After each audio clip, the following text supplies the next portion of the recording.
Assalamu алейкум, урматтуу менин көрүүчүлөрүм, катталуучулар. Буга чейин сиздер бир нече үйлөрдүн чыгымдарын эсептеп чыкканбыз, аларды көргөнсүздөр. Бүгүн биз сиздерге бир кабаттуу дагы эмес, эки кабаттуу дагы эмес, мындайча айтканда мансард тибиндеги үйдү сиздерге көрсөтмөкчүбүз. Биз азыр үйдүн алдыңкы тарабында, маңдайкы тарабында турабыз. Жалпы корпустун узун турасы 13/8. Сиздер көрүп турган бул жердеги бут чече турган прихожка жана сырткы витражды көрүп турасыздар. Мен эми мына ушул үйдүн сол капталын сиздерге бир чара көрсөтүп коеюн. Анткени мен айтып аткан ушул мансард деген белгиси дагы мына ушул жактан так даана көрсөтүлүп турат. Биринчи кабат өзүңүздөр көрүп турасыздар. Эки терезе турган. Ал эми мансарды болсо мына ушул үстүңкү тарабында экинчи кабаттын ролундагы жери. Ал жерден чакан балкон болот. Ичкериден биз да көрсөтөбүз. Ал жерден сиздер мына ушундай сыртка көз сала турган жер. Мансард түйүндеги салынган үй. Узун турасы 13/8. Башында айтып өткөндөй. Мына арт жагында бир сыра көрсөтүп коеюн. Ичинде бардык шарттары менен баштайбыз анда. Бул жакта үйдүн алдын көрүп турасыздар. Мен бая айткандай, бул жер витраж, верандасы же болбосо мисалы кышында деле күн ысыганда мына ушул коридор бир топ эле жылуу болот экен. Анткени ушул чоң терезелерден күндүн нуру тийип, үйдөгү жылуулук, бөлмөдөгү жылуулук сакталып турат. Прихожканын алдында турабыз. Бул жерде негизи тепкич деле жок. Бир ступенька менен чыгып, бул жерде ушул бут чече турган жер примерно 2/3 окшойт. Бисмилла деп баштайлы. Бул жерде көрүп турасыздар, гүлдөр. Ошол баягы үйдө жашоочу гүлдөрдүн ошол жерге алып кирип коюптур. Эми мен бул жер тууралуу маалымат берейин. Бул коридору мен жана көрсөткөн ушул витраждын ички бөлмөсү. Дал ушул жердин өзүнө дагы паровой отоплениянын батареялары коюлуптур. Ал эми бул коридордун узун турасы болсо орточо эсептеп бул жагы узуну 9, ал эми турасы 4. 9/4 бул жери. Андан сырткары бул жакта бут чечүүчү прихожкасы бар. Прихожка дагы мындай жеңил конструкция менен тагыраагы мына ушундай пластик терезелер менен жасалган. Прихожканын дагы сыртында бүт сырт жагы көрүнүп турат. Бул коридор негизи азыр үй мындайча айтканда толугу менен ремонттолуп бүтө элек. Бардык ремонттор бүткөндөн кийин Кудай буйруса мына ушул үйдү дагы бир сыйра көрсөткөнгө аракет кылабыз. Мен оң жактагы ушул биринчи бөлмөсү, чоң бөлмөсүн сиздерге көрсөтүп коеюн. Бул үйдүн 18 дейт. Бөлмөнү көрүп турасыздар. Жасалгалары мыкты. Эми бул жагы ар кимдин өзүнүн табитине, каражатына жараша жасала берет. Дубалдагы баягы жидкий обой, азыркы модага айланып аткан обойдун түрүнөн экен. Ал эми бул бөлмөнүн узун турасы, узуну 6, турасы 4. 6/4 метр. Бул ушул эң чоң бөлмөсү, тагыраагы негизги бөлмөсү деп дагы айтсак болот. Мен негизги бөлмөдөн залдан чыктым. Эми бул жактагы жашоочу бөлмөгө дагы кирип бир сыра көрсөтүп коеюн сиздерге. Бул дал ушул бөлмө. Узун турасын айта турган болсок 3,5/4,5 бул жердеки. Бул печкасы бар үй. Ушул жерден паровой отопленияга от жагылат экен. Ушул градус 40ка түшүрүп коеюн. Обороттун эмеси, сууну айлантып тура турган моторчик. Паровой боюнча өзүнчө токтолобуз. Азыр бул жөнүндө көп сөз кылбайбыз. 3,5/4,5 бул ашканасы, тагыраагы ушул тамак ичип, тамак жасап отура турган жери. Андан кийин бул жактагы бөлмөсү болсо уктоочу бөлмө окшойт негизи. Бул жердин узун турасы 4/4,5. Бөлмө чакан, тыкан, мыкты жасалган. Бул жерде дагы батареясы бар. Азырынча күн бир аз жылуу болуп, анча от жакпай атышыптыр. 4/4,5 болду бул бөлмөнүн узун турасы. Мен бир нерсени айта кетейин. Бул жер негизи мынау перегородканы көрүп атасыздарбы? 2 бөлмөнүн ортосу. Бул жөн гана шаардагыдай эле эме. Калыңдыгы где-то 10 сантиметр. Бир сөз менен айтканда, бул 2 бөлмө башында бир эле бөлмө болгон, фундаментине дагы андай бөлүнгөн эмес. Экономдуу жагы ушул жеринен каралганда, ушул бир бөлмөнү 2 бөлмө кылып туруп, мына ушул жерден бөлүп койгон. Тагыраагы сиздер үй салганда үнөмдөйм десеңиздер, мына ушул жактарындагы мына ушундай өзгөчө нюанстарды дагы эсепке алсаңыздар болот. Бир бөлмөнү ушу 2ге бөлүп туруп, 2 бөлмө кылып жасап койгон. Бул нерсени башында ушул фундаментти куюп атканда дагы план кылыш керек. Бул жерде фундамент дагы жок. Ушул үстүнө толтуруп туруп эле ушул жерден бөлүнүп жасалган.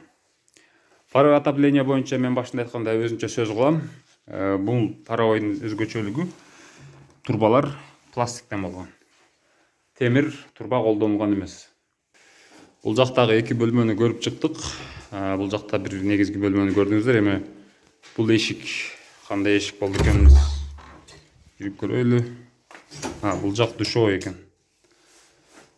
Мына урматтуу көрүүчүлөр, бул жерде заманбап душ Аристон бул жака коюлуптур, киргенде эле эшиктин үстүндө. Ал эми бул болсо экинчи кабатка, мансартка көтөрүлө турган ушул тепкичтин ылдый тарабы. Мунун астына ушундай майда чүйдө буюм коюла турган жерлер. Раковина, бул жерде ушул ысык суу, муздак суу. Ал эми душ бул жакта.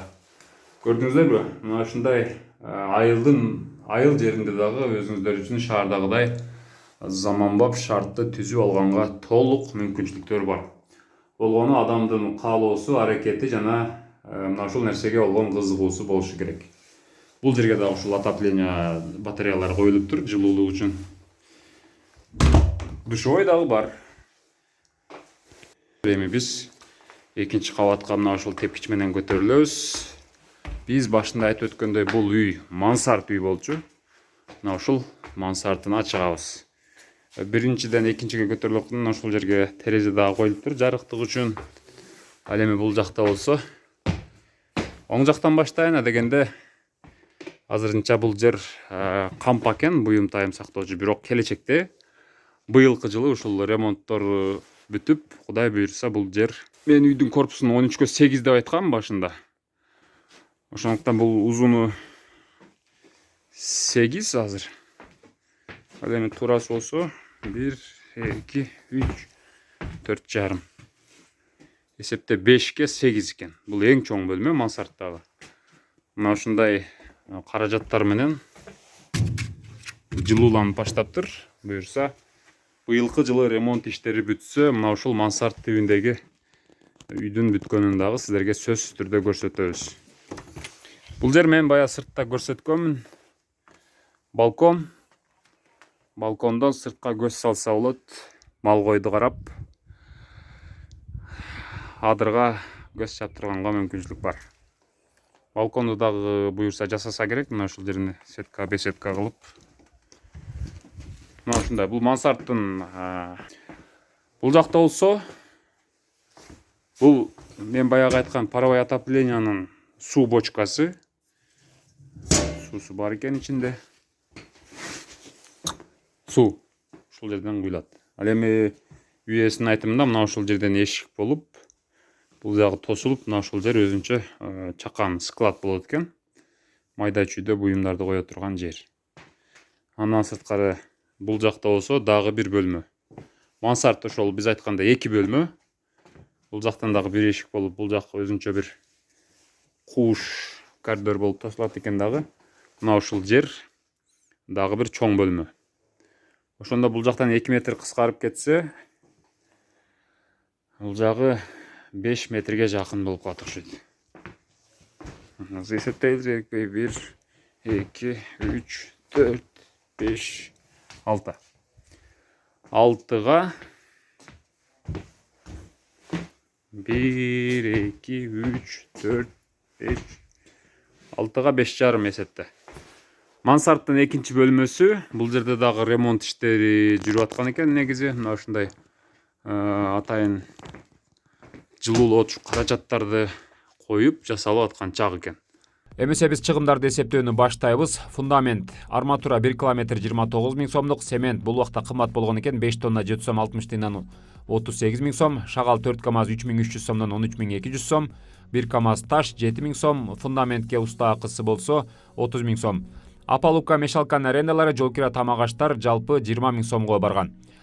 Пайдубалга жалпысынан 137 миң 200 сом каражат кеткен. Дуал кам кыштан курулган, 20 миң дана кам кыш 3 сомдон 60 миң сом, ташыганга транспортко 8 миң сом, раствор үчүн топурак 1,5 миң сом, ал эми уста 2,5 сомдон урганда 50 миң сом устага берген.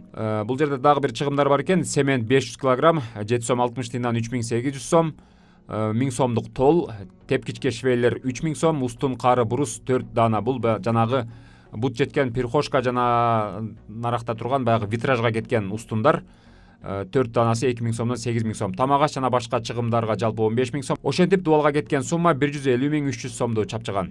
Сесма поездга жалпы 30 миң сомдук каражат кетиптир. Эми биз чатырды айталы. Чатырга таштамай шлепкаларына 15 миң сомдук каражат кеткен. Кары такта рейкаларына 70 миң сом, мык шуруп чаңгектерге 3 миң сом, тыныке 80 миң сомдук, слив, крючок, конек, тормоздарга 5 миң сом, өстүрмөгө тыныкеге 6 миң сом, ал эми крышаны жапкан устага 70 миң сом акча берилген. Тамак аш жана башка чыгымдар мунуку дагы 15 миң сом, ошентип чатырга 264 миң сом акча кеткен. Мансартты жылуулоого пенопласт 5 миң сомдук, пенобанка 2,5 миң сом, пенопистолет 250 сом. Жалпы жылуулоого 7750 сом, бирок жылуулоо толук бүт элек, дагы каражат кетет. Жалпы биринчи, экинчи кабатта 7 терезе бар. Булардын жалпы суммасы 50 миң сом. 50 миңди 7ге бөлсөңүздөр, ар биринин данасы канча сомдон экени билинет. Эшиктер 15 миң сомдук, веранданын витражына пластик, бул 95 миң сомдук пластик кетиптир. Жалпы чыгым эшик терезеге 160 миң сом. Кара шубак, бул ушул дуалдан кийинки, кыштан кийинки шубакка 80 миң сомдук каражат кеткен, ушул баары ичинде. Бетон, лестница, биринчи кабаттан мансартка чыккан лестницага 10 миң сомдук каражат кеткен. Бетонуна эми паровой отопление. Радиаторлордун бардыгына 30 миң сомдук радиатор кеткен. Трубалар, пластик трубаларга 20 миң сом, ал эми от жаккан котельныйге, печкага 20 миң сом. Жалпы отопленияныкы 70 миң сом. Бул жерде уста акы жок, анткени үйдүн ээси өзү уста экен, өзү жасап алыптыр. Силер дагы үйрөнсөңөр болот. Эмесе жалпы чыгымды бир баштан айтып баштайлы. Пайдубалга 137 миң 200 сом, дуалга 150 миң 300 сом, сесма поезд 30 миң сом, чатырга 264 миң сом, жылуулоого 7 миң 750 сом, эшик терезелерге 160 миң сом, кара шубакка 80 миң сом, лестницага, бетонуна 10 миң сом, отопленияга 70 миң сом. Жалпы мына ушул бул жерде уста акысы, жол кире, тамак аш бардыгы ичинде эсептелди. 909 миң 250 сом, же болбосо доллар менен эсептей турган болсок 10 миң 697 долларды чамалайт экен. Мына ушундай биз бүгүн сиздерге мансард тибиндеги үйдүн чыгымдарын эсептеп бергенге аракет кылдык. Албетте кемчиликтер болушу мүмкүн. Ой пикирлер, суроолор жана ошондой эле сунуштар болсо сөзсүз түрдө комментарийден күтөм сиздерден. Мындан ары дагы биз өзүбүздүн ишибизди токтотпойбуз. Сиздерге керектүү, элге пайдалуу, эл үчүн керек болгон видеолорду чыгарууну улантабыз. Андыктан бизге катталып, ар бир видеолорубузга лайк басып, комментарий жазып, жана эгер бул видео сизден башкаларга дагы керек болуп калышы мүмкүн толук түрдө, андыктан туугандарыңызга, дос таныштарыңыздарга биздин видеонун ссылкасын жөнөткөндү дагы унутпаңыздар. Көрүшкөнчө саламатта калыңыздар. Кийинки берүүдө жолугушканча аман туруңуздар.